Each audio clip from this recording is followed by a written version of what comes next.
देवराजसेव्यमान पावनाङ्घ्रिपङ्कजं व्यालयज्ञसूत्रमिन्दुशेखरं कृपाकरं नारदादियोगिवृन्दवन्दितं दिगम्बरं काशिकापुराधिनाथ कालभैरवं भजे. ஓம் சத்குருவே சரணம். வாத்தியார் மகராஜிக்கு ஜெய். குருவருளால் கால ரகசிய பதிவேட்டில் பார்க்கக்கூடிய விஷயமானது இப்போது நம்ம பைரவ பெருமானை எப்படி எல்லாம் வணங்கலாம் வாத்தியார் சொன்ன மாதிரி அப்படி பார்த்துட்டிங்கன்னா, நம்ம பொதுவாகவே கோயிலில் என்ட்ராகும் போதே வாத்தியார் பைரவர்கிட்ட போகும்போது ஒரு விஷயத்த சொல்வார். அதாவது பைரவரை வணங்குவதற்கு ஒரு 3-4 காரணங்களை சொல்கிறார். ஆன்மீக காரணம், லௌகீக காரணம், ரகசிய காரணம் அப்படின்ட்டு இந்த 3 காரணங்கள் உண்டா. அதில் ஃபஸ்ட்டு ஆன்மீக காரணம் வாத்தியார் என்ன சொல்கிறாருன்னா, பைரவர்கிட்ட போய் நம்ம பைரவரை வழிபடும் முறைகள் இதெல்லாம் வாத்தியார் அருளியது. அப்போ ஆன்மீக காரணமாக நம்ம பைரவ பெருமான்கிட்ட போய் என்ன சொல்லணும்னா, அடியேன் இது காலம் எந்த விதமான கோயில் சொத்தையும் டச் பண்ணவே இல்லை. அதை ஒரு கோயில் சொத்தை நான் அடியேன் அனுபவிக்கவே இல்லை. கோயில் சொத்தை அனுபவிக்கிறாங்க இல்லையா, அவங்களுக்கு யாருக்கும் நான் உதவி பண்ணதே இல்லை. அவங்களோட எந்த விதமான டச்சும் எனக்கு கிடையாது அப்படின்ற ஒரு விஷயத்த முதல்ல பைரவர்கிட்ட ஒப்பிச்சிடணுமா. ஏன்னா நம்ம கோயில் சொத்தை டச் பண்ணிட்டு பைரவர்கிட்ட போனாலே தர்மடி தான் நமக்கு. ஏன்னா நில தேவதைகள்ன்ட்டு ஒரு தேவதைகள் எப்பொழுதுமே கோயில் சொத்தெல்லாம் பராமரிச்சுட்டே தான் இருக்கிறாங்களாம். அவங்கெல்லாம் நம்ம கண்ணுக்கு தெரியல அப்படி இப்படின்னு நினச்சிட்டு இருக்கோம். பட் ஆனால் அவங்க இந்த மாதிரி இதுக்காக நில தேவதைகள் இருக்காங்க, கோயில் சொத்துக்களை பராமரிக்கிறதுக்காக. அவங்க எங்கே போய் கணக்கு கொடுக்குறாங்கன்னா, காலபைரவர்கிட்ட கணக்கு கொடுத்துட்டே இருப்பாங்க. இந்த மாதிரி இந்த ஜீவன்கள் இப்படியெல்லாம் ஆட்டையை போட்டு இப்படிலாம் பண்ணிட்டு இருக்கு அப்படின்ட்டுலாம் சொல்லிவிடுவாங்களாம். அங்கே போய் காலபைரவர்கிட்ட நம்ம நினைக்கலாம், எவ்வளோ பேர் பண்ணிட்டு இருக்காங்க, என்னப்பா இதெல்லாம் ஒரு பெரிய விஷயமான்ட்டு. கண்டிப்பாக ஸ்வன் சொத்து குலநாசம் அப்படின்லாம் சொல்கிறாங்க இல்லையா, அது என்னன்னா அந்த சந்ததிகள் கண்டிப்பாக ஏதேனும் ஒரு சந்ததி ஒரு 4-5 சந்ததிகள் அடுத்து கூட அடிபட்டு போகுமா. என்னத்துக்கு இப்படியெல்லாம் ஒரு வேதனை. ஸோ அதனால் நம்ம முதல்ல பைரவரோட அனுக்கிரகம் வேணும், பைரவர் சந்தோஷப்படுத்தணும், பைரவர் பிரீத்தி பண்ணணும் அப்படின்னா முதல்ல போய் அவர்கிட்ட ஒப்பிக்க வேண்டிய ஒரு விஷயமே கோயில் சொத்தை அடியின் ஒன்று கூட தொடலை, இதை தொடரவங்களோட உறவும் என்கிட்ட கிடையாதுப்பா அப்படின்ட்டு ஃபஸ்ட்டு ஆன்மீக காரணம். 2வது லௌகீக காரணம் என்ன சொல்லணுன்னா, சுவாமி நான் மூலவர்கிட்டையும் அம்பாள்கிட்ட இவங்ககிட்டலாம் என் பிரச்சனையெல்லாம் சொல்லி வேதனையெல்லாம் சொல்லி கொட்டி நான் கேட்குறேன். பட் அதில் எதெல்லாம் எனக்கு எது நல்லது எது கெட்டது எனக்கு தெரியாது.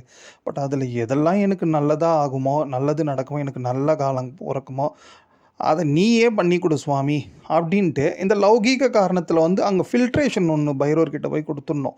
ஏன்னா நம்ம கண்டமேனிக்கு இப்போ மோஸ்ட்லி நமக்கு எல்லாருக்கும் பண தேவை இருக்கும், எல்லாருக்கும் வாழ்க்கைனால ஒரு பிரச்சனை தானே. கோயிலுக்கு மோஸ்ட்லி போகிறது பார்த்துட்டிங்கன்னா ஒரு பிரச்சனை தீரணுன்ட்டு தான் போகிறோம். ஸோ அப்படி இருக்கும்போது அந்த பிரச்சனை நம்ம வல்வினையால் வந்தது, அதை நம்ம ஃபஸ்ட்டு ரியலைஸ் பண்ண முடியாது. ஏன்னா அட் ப்ரெசண்ட் பிரச்சனை தீர்ந்தால் போதுன்ட்டு தான் மோஸ்ட்லி நம்ம நினைப்போம். பட் இருந்தாலும் நம்ம பிரச்சனை நிச்சயமாக தீரும் ஆண்டவனை பார்த்தா.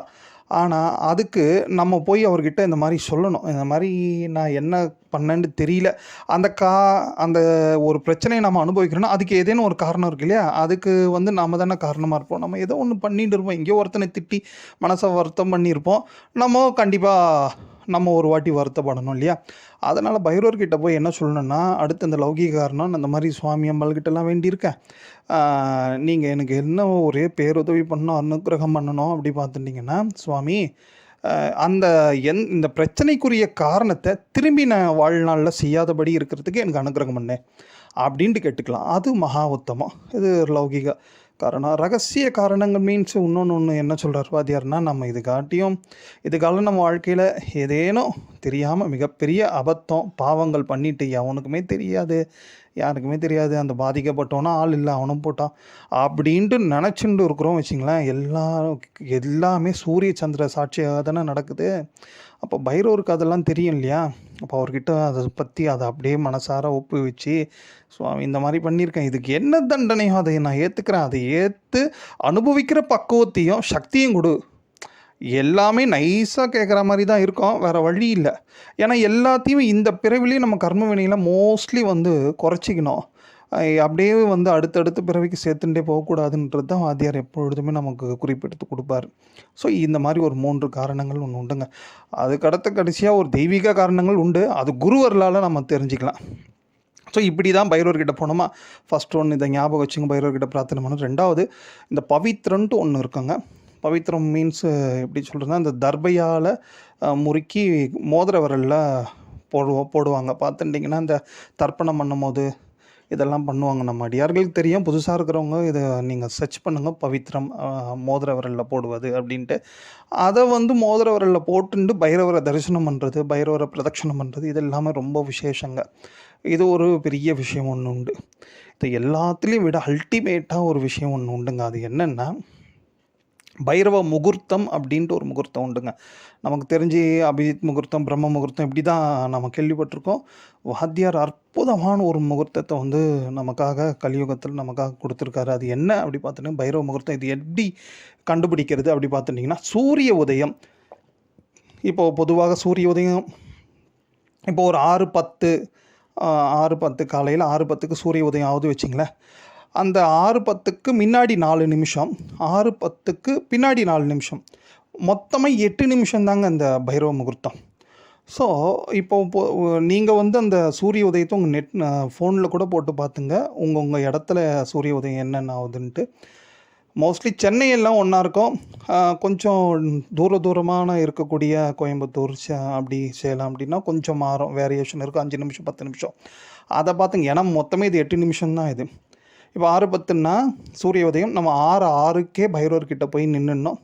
6:06லேருந்து கண்டிப்பாக 6:14 வரைக்கும் அந்த ஒரு 8 நிமிஷம் பைரவரை வந்து எவ்வளோக்கு எவ்வளோ முடியுமோ சுற்றுறது, பைரவாஷ்டகம் சொல்கிறது, நமக்கு தெரிஞ்ச ஸ்லோகங்கள், ஸ்துதிகள் எல்லாமே சொல்கிறது, முந்திரி மாலை கட்டி போடுவது, இப்படி என்னென்னலாம் வாத்தியார் நமக்கு எடுத்து கொடுத்துருக்காரோ எல்லாத்தையுமே பண்ணலாங்க. அந்த 8 நிமிஷம் வெரி வெரி ஆப்டான ஒரு டைமுங்க.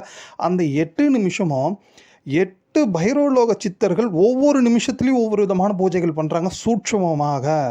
நம்ம அந்த 8 நிமிஷத்தையும் ப்ராப்பராக யூட்டிலைஸ் பண்ணிட்டோன்னா, அந்த 8 மகா கால பைரவ சித்தர்களோட அனுகிரகம் ஆசியோடு சேர்த்து பைரவரோட அனுகிரகம் கிடச்சிரும்.